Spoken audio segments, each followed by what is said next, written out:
great article on Think Progress called In Defense of Utopia. I think it's a multiple part article because this one just said part 1.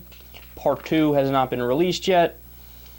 But what the author, and I'm going to butcher his name, Roy, and it's R-U-Y, not R-O-Y, so Rui Teixeira, what he does is he takes you on a little journey throughout relatively modern history and basically describes the left's idealism of the past for a communist utopia, which eventually failed, and then he also went through the right's attempt at that, which was basically Margaret Thatcher and Ronald Reagan, and the free market revolution and the Ayn Rand ideal of unfettered, pure laissez-faire capitalism that failed. And then he says, look, this idea of creating a so-called utopia is not something we should really give up on, because basically the definition of a utopia is you're just trying to create a better world. So to give up on that is to basically throw up your hands in defeat and say, fuck it, it's going to be terrible forever, let's not even try. Which is crazy. I mean, it's part of the human condition to want to keep improving and make as good a world as we possibly can. But what we're lacking, and he points this out in the article rightly, what we're lacking is direction and leadership on the issues and a big framework where somebody can really paint a vision and explain it in clear terms. And I agree. I mean, nobody has been able to articulate a clear goal or direction on this in terms of where we go next as a society and as a country.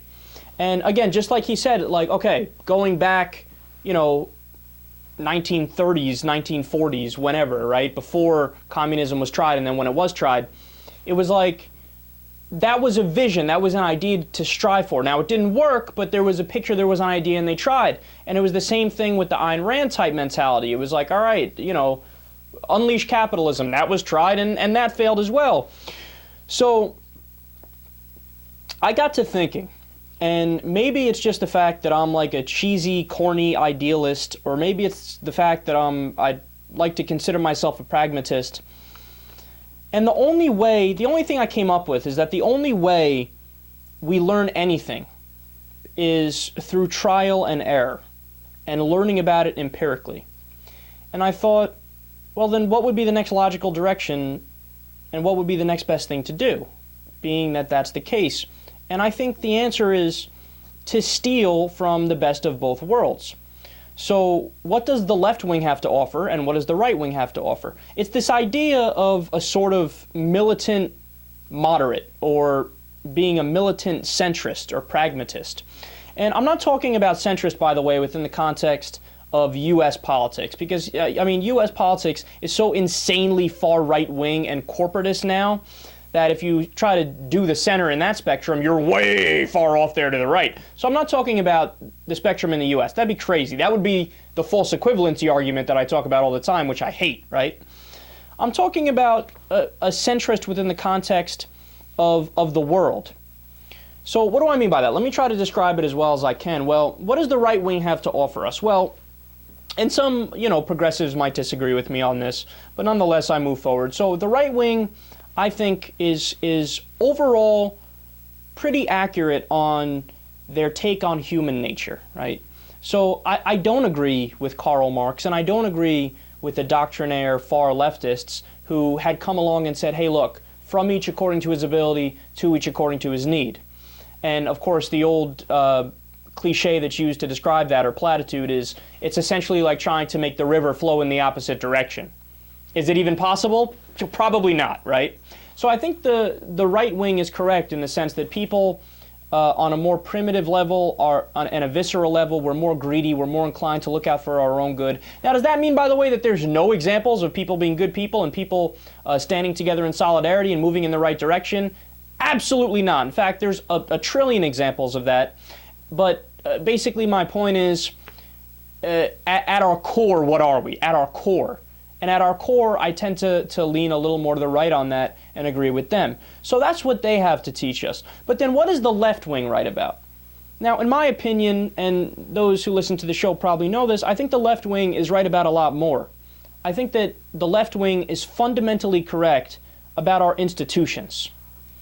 So what are you left with? Well, like I said, the right wing offers us a clue into human nature, and the left wing offers us basically this idea of, okay, we can have capitalism as our basic system, but you have to have a smart mix of government in there, and it needs to be efficiently regulated capitalism to guard against our greediness, our inherent greediness, from destroying us.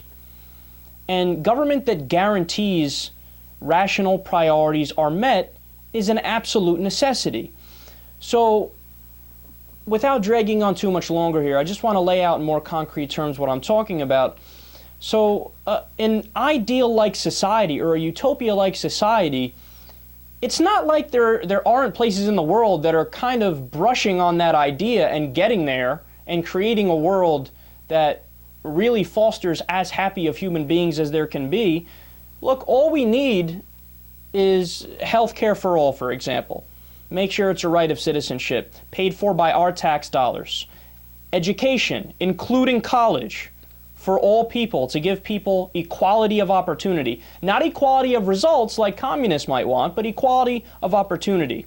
And then things like universal daycare, so parents don't have to worry about where their kids are while they work. We need investments in infrastructure and science to make us the most advanced and successful society.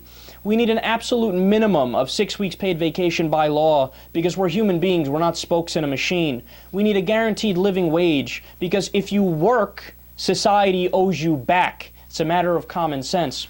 So we're not even that far off is what I'm really getting at, right? And all we need is some fundamental systemic changes. And I mean, I think we'd be as close to a utopia as we can possibly get, and still being pragmatists and still taking into account our human nature.